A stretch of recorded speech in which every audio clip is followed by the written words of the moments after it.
Okay, so here we are at the top of the slope that brings you up from Summer Crescent, and so this is the main access that we have for all the events that we run in the woods. So this is the main access up from Summer Crescent, and as you can see it's pretty slopey. It can get pretty inaccessible in when it's wet. We don't have any direct jurisdiction over the park, that's the district council, and we hope in the future that there will be either some surfaced or all-terrain mobility scooter access from there across the park.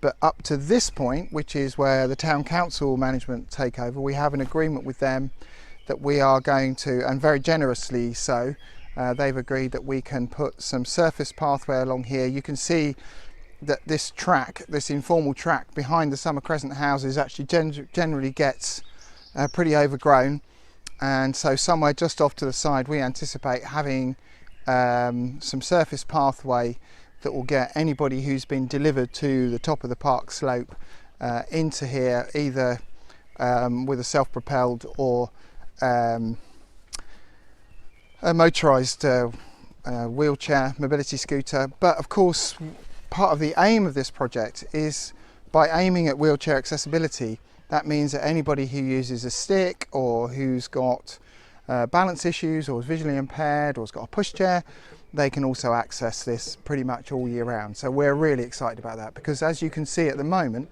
this is our main access up into the woods. We currently have two groups from the local learning difficulty schools at the Shrubberies and the Appley Centre.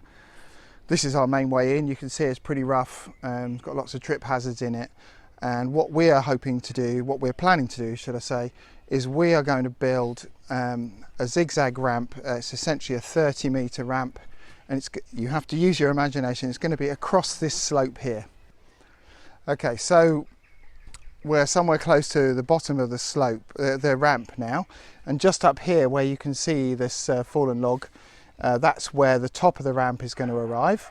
So if you imagine, we're going to have a zigzag ramp at a suitable gradient that's actually going to go across where we are here, and it's going to arrive up here, and it's going to return at this point. There'll be a turning point and the ramp will continue back across the bank. One of the issues that we have here is rubbish, so right on cue somebody's dumped their coat. I've just taken out a couple of cans, but yeah, so this is going to, the top of the bank here is the boundary of our woodland. So the idea of this ramp is to get from the public open space up the ramp and into the woodland. Okay, so here we are at the top of the slope where we currently come in, and here's the fallen log we were talking about earlier. So all being well, this is where the ramp from the lane is going to arrive. And so at that point, as you can see, we arrive into the top of the woodland inside our boundary, but actually on a path that's actually reasonably level and is going to be well within the gradients that we need for wheelchair accessibility. However, as you can see, we have several engineering conundrums, including roots, protruding roots. Well, this one is of a tree we felled, so we should be able to deal with these. But we've got some further on where they're going to have to stay live. And so we're essentially going to be working with the pathways that we've got. Obviously there's going to be a bit of clearing back to do, but in essence the gradient and the path is going to be as it currently stands. And then as we come out into this clearing, which is where we have our new magnificent reciprocal roof structure, which is where we've been starting to run our forest school sessions already. You can see this is pretty overgrown, but what we intend to do here is to have an accessible picnic area. One of the things that we're really interested in is how people can access the woodland, this particular nature space, which is on the Stroud Fringe. How can people access that when we're not here? Most of our work is project driven, open weekends, forest school, that kind of thing. But what we'd really like to be able to do is to offer a space where people can just come and know that they can be with whatever their level of ability is. So very excited about that. Absolutely Not exactly sure how it's going to turn out looking, but I'm sure it's going to be lovely. And then if you can imagine, we get a lot of people who walk their dogs and generally come through here. But the rest of the woodland, this is a small part of our woodland that is now got change of use permission to educational use. So this is where we're going to focus most of our public events, hence our emphasis on inclusion and accessibility. And we're really excited that the Barnwood Trust in particular, with their funding, and the town council and district councils have been, are really up for supporting us and taking a chance with us. And yeah, we're incredibly grateful for that, and I'm sure we're going to do a great job.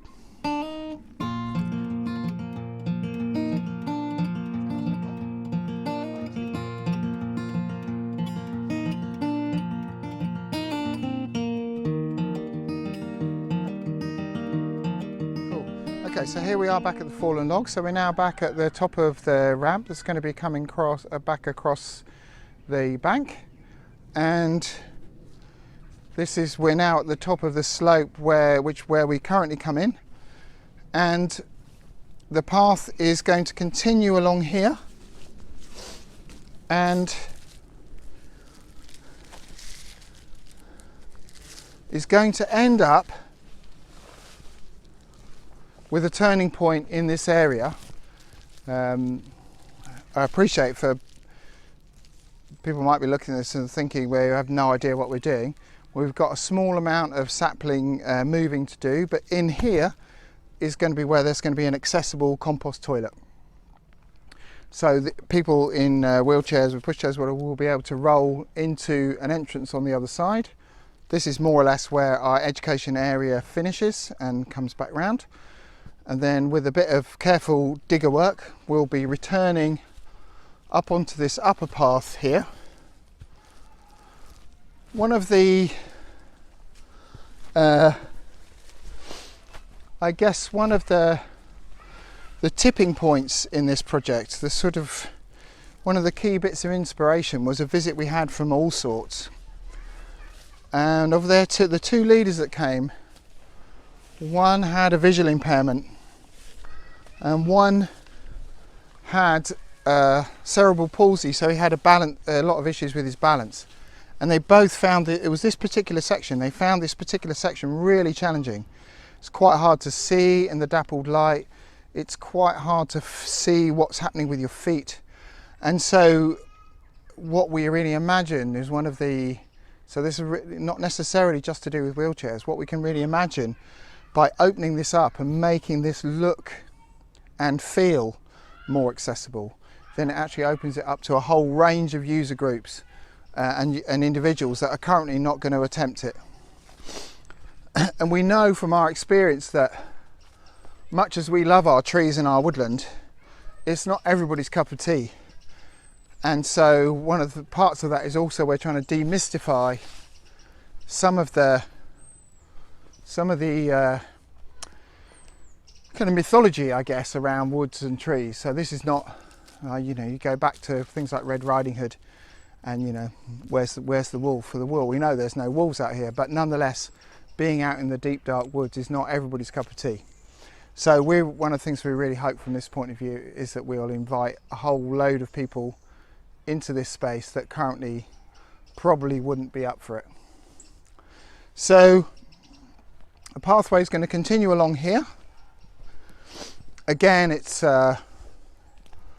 quite a gentle gradient, so we're pretty confident about this bit, and we're back at our roundhouse structure.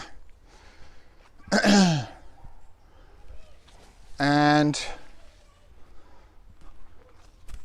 then through here, this is probably, we are anticipating when we get this far, we're anticipating seeing if we can actually make a return here to make us probably a slightly oversteep accessible track back down into the main structure.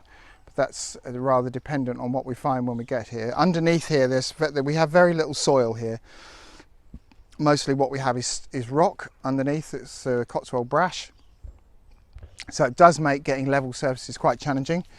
And the particular issue that we have here is that a couple of our larger trees this ash tree here and the field maple are their anchor roots on the downhill side are right here on the path. So what happens over time, as we've used it over the years, the soil's got compacted, so now they're protruding. So we are looking at, we're going to have to construct this in a way that we're going to have to use more fill, but at the end we expect to arrive through here, through this green and verdant tunnel, into this area, which is more or less the far end of our educational zone. So this is the forest school area where we sometimes rig up an aerial tarp and we do craft and so on here. And this will be pretty much where the path is due to terminate, because as we go on into the neighbours' woods on the beyond there, it gets very steep and rocky, and we don't have it. Again, we don't have any jurisdiction over that. But who knows? In the future, who knows where this could go? I think we're at the start of something pretty big here, and I think it's quite an innovative project. But also, yeah, there's clearly a demand for this kind of stuff. So we really hope that we'll be able to deliver a solid engineering project that will be suitable for everybody. Okay, so thanks very much for watching. We are planning to, thanks to Ian's good offices, we're planning to take this is our before, we're going to take a during and an after video, and hopefully some activity shots in between time if we can squeeze those in. So we look forward to showing you then.